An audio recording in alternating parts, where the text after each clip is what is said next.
you ever wondered why football is declining in popularity over the past decade?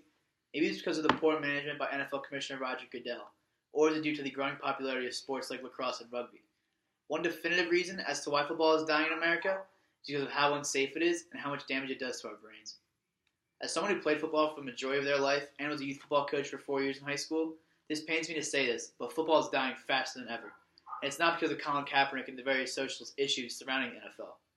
In a recent study by the NFHS, participation in high school football has gone down 8% in the past 10 years. It has also lost its place as the most participated sport in high school to track and field. For safety purposes, non-contact sports have skyrocketed in popularity as parents don't want their children playing in such dangerous sports like football. It's hard to argue against them in this one due to the mass amount of concussions and severe injuries sustained in football. The NFL has tried many different rule changes and safety precautions to try to change the game to make it safer for players, but nothing seems to be working. Head injuries, most importantly CTE, and football have become synonymous at this point. What is CTE, you may ask? CTE is progressive degenerative disease of the brain found in people with a history of repetitive brain trauma. This could be from a result of multiple diagnosed concussions or just from repeated contact with the head. In the study on the brains of football players, it showed that 21% of high school football players had CTE, 64% of college football players had CTE, and an astonishing 99% of NFL players had CTE. Now, these numbers keep rising as the level of experience increases because the brain is taking more and more hits as a player progresses in their career. And the level of talent also increases, meaning the players are getting stronger and faster, leading to more impactful hits in the brain. Some of the consequences that come with CTE are memory loss, difficulty controlling impulsive behavior, impaired judgment, depression, aggression, and gradual onset dementia. In the past, these symptoms that were most commonly found in boxers and NFL players were considered signs of aging or diagnosis of Parkinson's or Alzheimer's.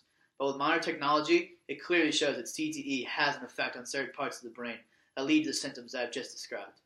The most dangerous part about CTE is that the damage is irreversible and very difficult to treat. The only ways of treatment at the moment are behavioral therapy, which is trying to deal with mood swings, and pain management therapy like massages and acupunctures.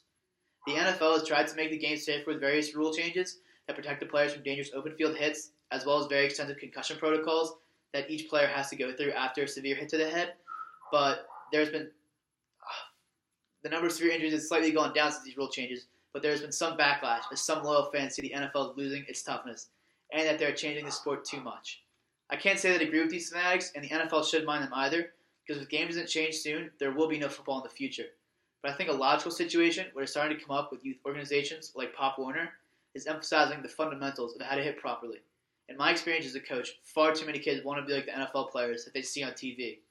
Now, these are some of the most skilled athletes on the planet, but they use their athleticism to make up for their poor technique, often leading with their head and not using your shoulder pads and arms to tackle.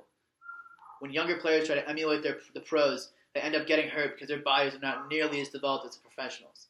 Another initiative taken by almost every level of the game is the reduction of contact drills in practice.